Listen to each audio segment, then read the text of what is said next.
Today we are doing Brownie Give Back, step 4, which is give back. But today I wanted to go ahead and read you guys a story. Typically Brownie Give Back, step 4, is all about practice giving back in regards to your cookie money and philanthropy. But I thought, since these are such crazy times and we're kind of bogged down with technology, I would give back to my community in a different way. And I'm going to do that the old-fashioned way with reading a story. So the story I'm reading today is actually from our Daisy book, but I went through all of the Girl Scout books and I thought this one had a really good message considering kind of the position we're in the world, and I just wanted to read it. I think it's a good one. So I hope you guys like it. So snuggle up, get cozy, and just sit back and enjoy. So like I said, this is Zinny's story, and it's about the art of sharing. And I hope you guys like it. Zinny's story, the art of sharing. Ring! The bell at Petal Elementary School rang through the halls. The flower friends jumped up from their desks. It was time to go to the art room, one of their favorite places in the school. Zinny was especially excited because she loved to draw and paint. She was already thinking about the new picture she wanted to make. It would show all of the flower friends having a party in the Daisy flower garden. Here's our pictures.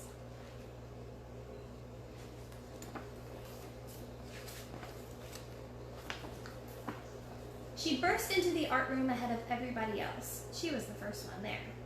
"I'm in luck," she said, grabbing several bottles of paint. She put them in front of an easel with a blank piece of paper on it. "I can get all the colors I want to make my painting." The other flower friends came into the room. "Oh, look, there are new coloring books," Clover said. She picked up 3 of them. Gloria and Jerry each took 2 more.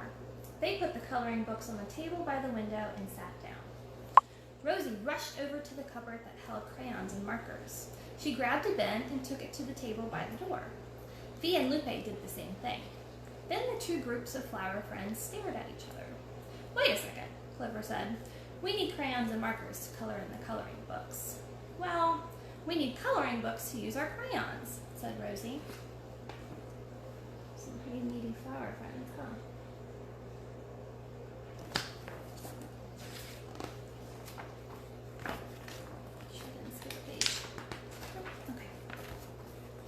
Zinny looked at her friends. None of them were happy.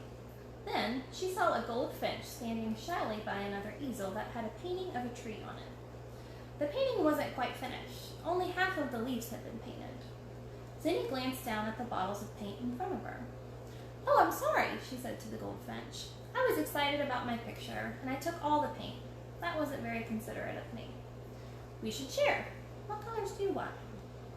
"Thank you," the goldfinch said with a big smile. "I'd like the bottle of green paint to add more leaves to my tree, please."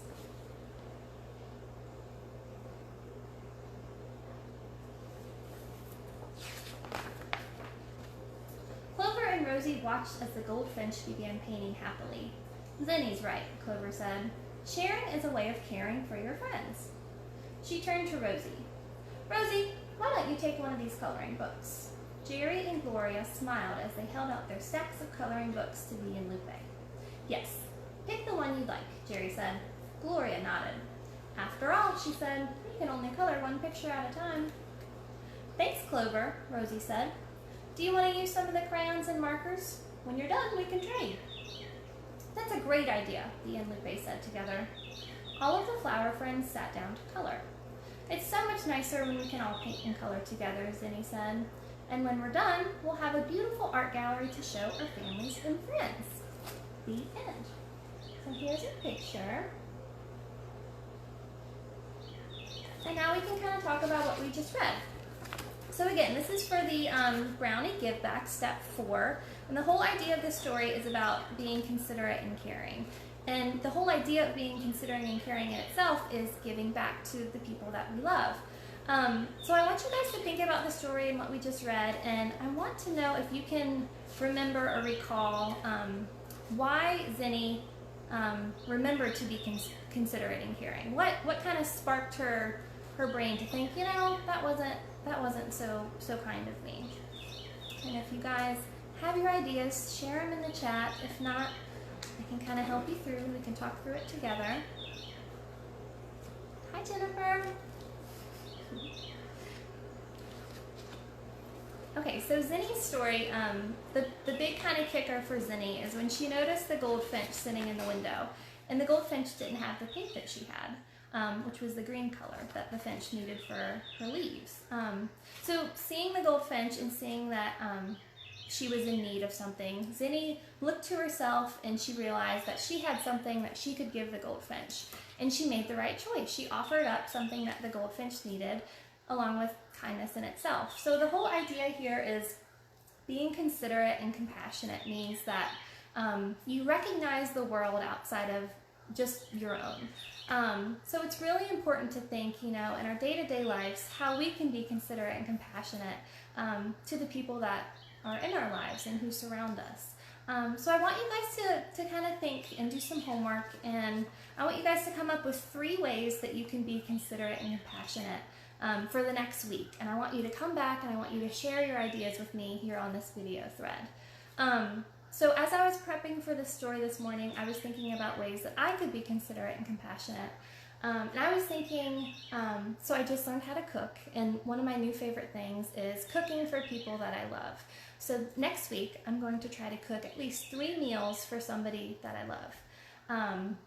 Something else that I'm doing, I'm also fostering a dog right now, and that's considerate in the sense of this dog friend needs a place to live, and I'm bringing him into my home and giving him love and shelter when he needs it.